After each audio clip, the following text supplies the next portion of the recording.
Welcome to this season of the Yamaha Whitetail Diaries.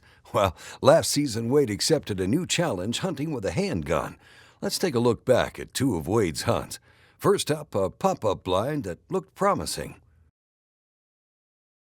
We've decided to get into that pop-up in very low light, dark conditions, basically. Get in there an hour before daylight and get settled in and see what would work along that creek again. We'd had a shooter in there that had skirted us and moved out, but in my mind, I kept playing through this scenario of these deer would want to be in this shady brush line alongside this creek, and eventually we would have an opportunity to get one just crossing back and forth.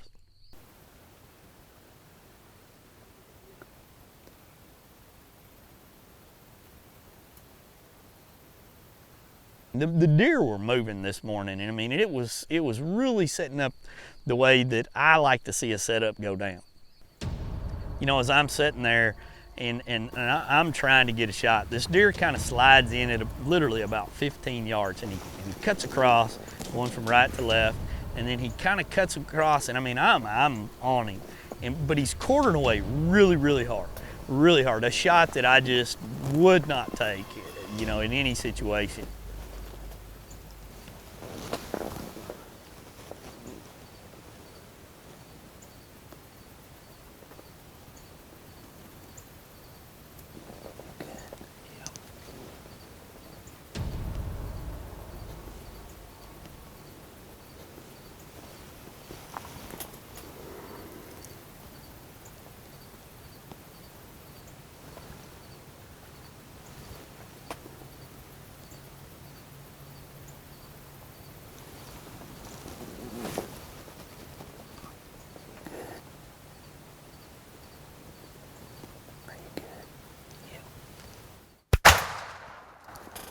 I think I missed.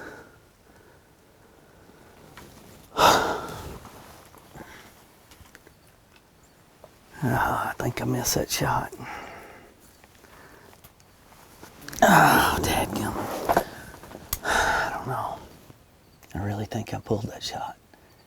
That was pretty intense. Had two shooters out there all over me. Oh, gosh.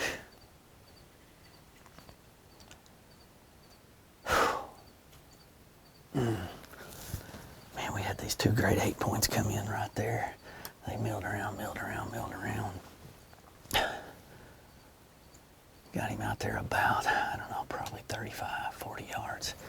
And this is all about trigger control. I've spent a ton of time practicing on the range, and I really honestly think I pulled that shot. It just did not feel good to me.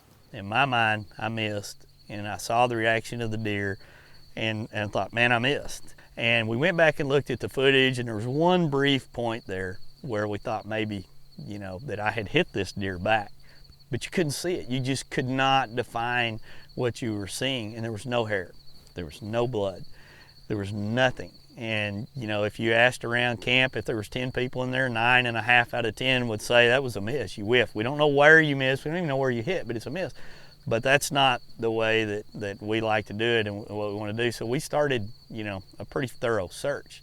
Scott was going down the creek, and I was going off this direction, and some of the other team members were over here, and we heard him whistling, and he whistled. Well, that's the windlet way of alerting each of the other two brothers that I got something over here.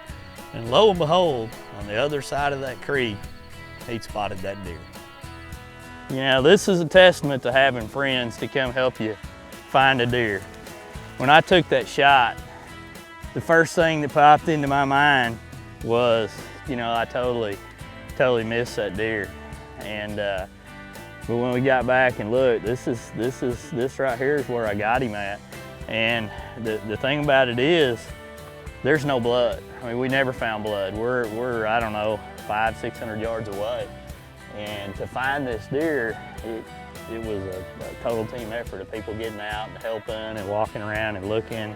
And I mean, you look at the character of this buck, and when you look at him out there standing in that cut with the bent brow tines and the big tines, I mean, that hunt couldn't have come together absolutely any better. We'll pose him up, take some awesome pictures here, and we'll probably tell that story quite a few times.